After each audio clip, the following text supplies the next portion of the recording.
नमस्कार, मैं रवीश कुमार। 28 जुलाई के अपने इस दूसरे वीडियो में पार्टी के अध्यक्ष अखिलेश यादव, बीजेपी की सांसद बांसुरी स्वराज और केंद्रीय कार्मिक राज्य मंत्री जितेंद्र सिंह और कांग्रेस नेता प्रियंका गांधी, तृणमूल कांग्रेस के सांसद अभिषेक बनर्जी, कांग्रेस के सांसद गौरव गोगोई के भाषणों का हिस्सा हमने शामिल किया है। पहले यह जान लेना जरूरी है कि दिल्ली और बिहार में छात्रों के साथ हिंसा और रिहाई से जुड़ी किस तरह की खबरें हैं। आपको याद होगा कि 20 जुलाई की सुबह 6:30 बजे से पहले पार्टी के अभिजीत दीपके ने एक वीडियो ट्वीट किया कि जंतर मंतर के पास पत्थरों से लदा एक ट्रक पार्क किया गया है। क्या शांति से प्रदर्शन करने वालों के खिलाफ इन पत्थरों का इस्तेमाल होगा? के अवधेश कुमार ने इस ट्रक पर बेहद शानदार स्टोरी की है। गोदी मीडिया यहां भी चूक गया। ट्रक के रजिस्ट्रेशन नंबर के सहारे अवधेश ने पता लगाया कि इस ट्रक को प्रदर्शन से 4 दिन पहले जब्त किया गया। जब सवाल उठने लगे तब पुलिस ने इस ट्रक को 4 बार प्रदर्शनों के दौरान अलग अलग जगहों पर पार्क किया। पत्थर से मंतर पर और बाद में यूथ कांग्रेस के बाहर क्यों पार्क किया गया, पुलिस के अधिकारी माकूल जवाब नहीं दे पाए। ने ट्वीट नहीं किया होता तो इन पत्थरों का क्या इस्तेमाल हो सकता था, इस सवाल पर अब भी सोचा जा सकता है। द हिंदू की विजेता सिंह की एक रिपोर्ट है।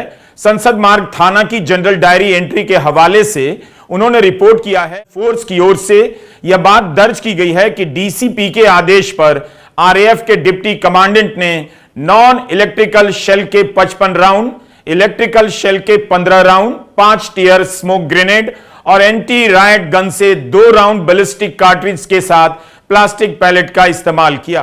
पैलेट गन्स और AK-47 चलवाने की क्या आवश्यकता थी? क्या वे आतंकवादी थे? क्या आतंकवादी हैं? टेररिस्ट हैं? हाँ, कांग्रेस बोल रही है। हाँ, कांग्रेस बोल रही है। जवाब दीजिए, जवाब दीजिए। कांग्रेस बोल रही है, जवाब मांग रही है, जवाब दीजिए।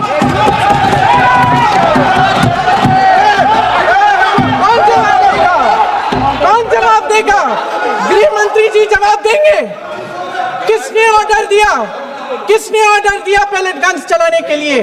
किसने ऑर्डर दिया? आपके माध्यम से मैं पूछती हूं अध्यक्ष महोदय, किसने ऑर्डर दिया? प्रधानमंत्री जी ने दिया? गृह मंत्री जी ने दिया? जवाब देंगे? पूरा देश पूछ रहा है, सिर्फ कांग्रेस पार्टी नहीं पूछ रही है, पूरा देश पूछ रहा है। 20 जुलाई की हिंसा में अब गोली चलने के भी आरोप लग रहे हैं।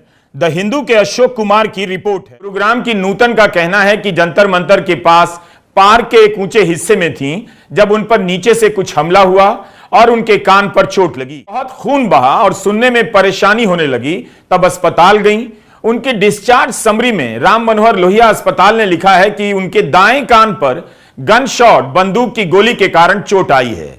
नूतन कहती हैं कि चोट से उनका कान उधड़ गया है, कई टांके लगाने पड़े हैं। इस मामले में दिल्ली पुलिस ने द हिंदू से कहा है कि नूतन की मेडिको लीगल रिपोर्ट के अनुसार उन्हें किसी भारी चीज के हमले से चोट आई है, ना कि गोली। तो आरएमएल अस्पताल ने नूतन की डिस्चार्ज समरी में गोली की बात क्यों? उन 3 छात्रों में से एक हैं जिससे बिहार के सिवान जिले में AK-47 से गोली लगी। पटना में आकाश का इलाज चल रहा है। नेता प्रतिपक्ष राहुल गांधी ने आकाश से फोन पर बात की। आकाश रायबरेली के रहने वाले हैं और वहीं से राहुल गांधी सांसद तेजस्वी यादव ने भी अस्पताल जाकर आकाश का हाल लिया था। घबराए तो नहीं ना दादा? नहीं, घबराए नहीं है, कोई दिक्कत नहीं। ठीक है। अगर वो आपको एनएसयूआई वाले आपकी मदद कर रहे हैं, ठीक है, अगर कोई बात हो तो मुझे बता देना। हाँ, जरूर बताएंगे। कि जेलों में बंद छात्रों को रिहा करने के लिए तेजस्वी यादव ने एक नया ही अल्टीमेटम दे दिया कि अगर 29 जुलाई की शाम 7 बजे तक छात्रों को रिहा नहीं किया गया तो 30 जुलाई से बिहार भर में हल्ला बोल आंदोलन होगा। बिहार सरकार ने 27 जुलाई की देर शाम एक आदेश जारी किया कि 26 जुलाई की शाम 6 बजे तक जितने भी गिरफ्तार हुए हैं और लोगों के खिलाफ FIR हुई है, उन सभी को रिहा किया जाएगा, मुकदमे वापस लिए जाएंगे। बिहार सरकार ने गिरफ्तार छात्रों को रिहा करना शुरू कर दिया है। पुलिस की तरफ से कहा जा रहा है कानूनी प्रक्रिया है, प्रक्रियाओं में देरी हो रही है, मगर सभी को धीरे धीरे छोड़ा जा रहा है। लोकसभा में लोक परीक्षा अनुचित साधन निवारण संशोधन हो गई है। रामपुर की मोहम्मद अली जौहर यूनिवर्सिटी की 40 में से 38 इमारतों के तोड़े जाने पर रोक तो लग गई है, फिर भी अखिलेश यादव ने इस यूनिवर्सिटी का मसला उठाया। जो लोग चढ़ावा चोरी नहीं बचा पाए, वो पेपर लीक कैसे बचा पाएंगे? जो भगवान के दरबार से दान गायब हो गया, दान चला गया, वो लोग पेपर लीक बचाएंगे? किस कानून को, जो कानून पहले बनाया उसी कानून का संशोधन करके लेकर आए? किसकी आंखों में आप धूल झोंक रहे हैं? और अगर कानून से बच रहा होता तो भाजपा की 10 साल की सरकार में 20 परीक्षाएं कैसे लीक हो गई? 20 परीक्षाएं लीक हुई अध्यक्ष महोदय, जिसमें कोर्ट तक जाना पड़ा, उसके बाद परीक्षा रद्द हुई है। दरोगा भर्ती का पेपर लीक हो गया, जूनियर इंजीनियरिंग के भर्ती का पेपर लीक हो गया, ग्राम विकास पंचायत अधिकारी का पर्चा लीक हो गया, नलकूप चालक भर्ती का यूपी टीईटी का परीक्षा लीक हुआ, और एक बार नहीं हुआ 3 बार पेपर लीक हुआ यूपी टेट का। हाई स्कूल बोर्ड का परीक्षा लीक कर दिया, इंटरमीडिएट की बोर्ड की परीक्षा लीक हुई, इंटरमीडिएट का फिर परीक्षा का लीक हुआ, कई बार हुई। सिपाही भर्ती लीक हुई। आप सोचिए कितनी परीक्षा लीक हुई हैं। और नीट परीक्षा कोई पहली बार लीक नहीं हुई, दोबारा लीक हो गई, कानून बनने के बाद लीक हुई। सहायक प्रोफेसर भर्ती लीक है, लेखपाल भर्ती लीक हुई। यूपी जैसे स्टेट, जो सबसे बड़ा स्टेट है, जहां से प्रधानमंत्री चुनकर के आते हो, वहां तक पेपर लीक हो जा रहा है। और जो संस्था परीक्षा एग्जामिनेशन करा रही है, वो एनटीए में भी आउटसोर्स कर दिया आपने। हम विपक्ष के लोगों को तो डर ये लगता है अध्यक्ष महोदय, कहीं ऐसा ना हो कि ये पूरी सरकार को आउटसोर्स कर दें।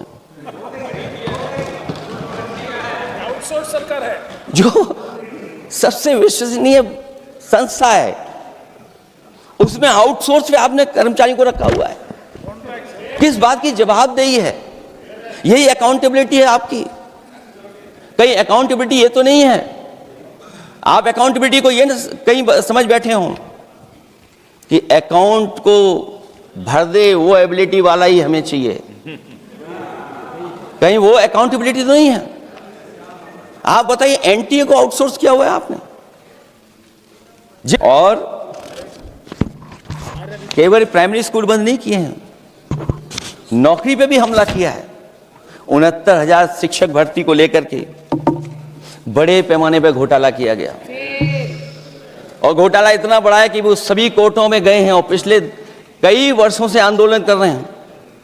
कोई स्थान नहीं बचा अध्यक्ष महोदय जहां पर वो शिक्षक भर्ती के लोग न गए हों। मंत्रियों के यहाँ गए, आंदोलन किया है, हाई कोर्ट गए, सुप्रीम कोर्ट गए। लेकिन देखिए, सरकार भी कमाल की है कि सरकार उनको नौकरी नहीं देना चाहती। कि अध्यक्ष महोदय, उत्तर प्रदेश में एक स्वतंत्र सेनानी, उनके नाम पर यूनिवर्सिटी बनी, मौलाना जौहर यूनिवर्सिटी। यूनिवर्सिटी बनकर के तैयार हो गई। इन्होंने कोई सरकारी यूनिवर्सिटी नहीं बनाई, और अगर कोई प्राइवेट यूनिवर्सिटी बन भी गई है तो उसको भी हथौड़ा लेकर के तोड़ने की तैयारी कर रहे हैं ये लोग। ये नफरत की राजनीति कहां लेकर के पहुंचा देगी? और जब से बीजेपी की सरकार आई है, तब से नफरत की राजनीति और दूसरे लोगों के साथ किस तरह का व्यवहार हो रहा है, उन्हें कहीं भी न्याय तक नहीं दिला पा रही सरकार।